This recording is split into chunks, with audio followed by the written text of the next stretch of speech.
জয়গুরু, শুভ সন্ধ্যার শুভেচ্ছা সবাইকে। সুখ পাখি চ্যানেলে সবাইকে স্বাগতম।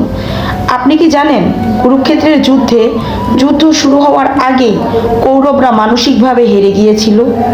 এটা কোনো শক্তিশালী অস্ত্র নয়, বরং 3টি শঙ্খধ্বনি শুনে।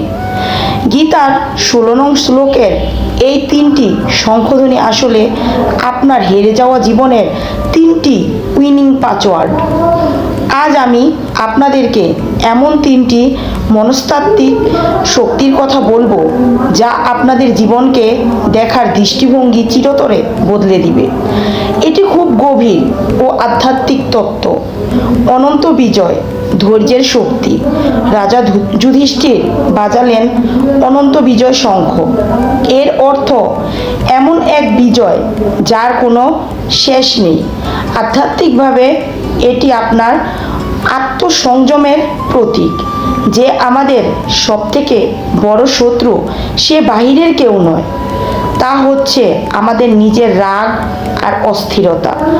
আপনি যদি পরিস্থিতির দাস না হয়ে মনের মালিক হতে পারেন, তবে আপনি পাবেন সেই প্রকৃত জয়, যা সময়ের সাথে সাথে হারিয়ে যাবে না। সুঘোষ, বিবেকের শক্তি। নকুল বাজালেন সুঘোষ নামক শঙ্খ। এর অর্থ সুমধুর, স্পষ্ট ঘোষণা। এটি আসলে আপনার বিবেকের ডাক। হাজার মানুষের ভিড়ে আমরা যখন বিভ্রান্ত হই, তখন নকুলের এই শক্তির মতো নিজের ভেতরের ছোট আওয়াজটা শুনতে পাওয়ার তাই আসল জিত। আচ্ছা, ভেবে দেখুন তো, আপনার বিবেক কি আপনাকে সঠিক পথ দেখাচ্ছে? মণিপুষ্পক, ভারসাম্যের শক্তি। সবচেয়ে রহস্যময় শঙ্খ বাজালেন সহদেব, মণিপুষ্পক নামক। এখানে আমি বিস্তারিতভাবে বলছি। এখানে মণি মানে হীরা বা তীক্ষ্ণ বুদ্ধি, আর পুষ্প মানে ফুল বা হৃদয়ের কোমলতা। সফল হতে হলে কেবল চালাক হলেই চলবে না, দয়ালু হতে হবে। এই শঙ্খ আমাদেরকে শিখায় বুদ্ধি আর হৃদয়ের ব্যালেন্স। বন্ধুরা, আমরা সকলেই জানি কৌরবদেরও শঙ্খ ছিল, কিন্তু তারা ভয় পেয়েছিল কেন? কারণ পাণ্ডবদের এই 3 শঙ্খের শব্দ ছিল একটি শৃঙ্খলার প্রতীক। মনে রাখবেন, আপনার জীবনের শৃঙ্খলা আপনার জীবনের চরিত্র নির্মাণ করে।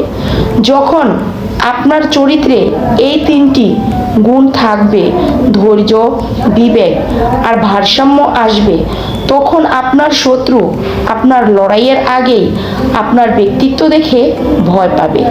আজ নিজেকে প্রশ্ন করুন, আপনি কি কেবল বুদ্ধি দিয়েই চলছেন, নাকি হৃদয়ের কথাও শুনছেন? কমেন্টে আপনার উপলব্ধি জানান।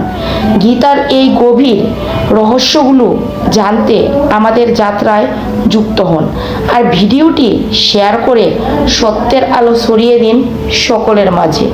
জয়গুরু, সবাইকে অসংখ্য ধন্যবাদ এত সময় নিয়ে ভিডিওটি দেখার জন্য।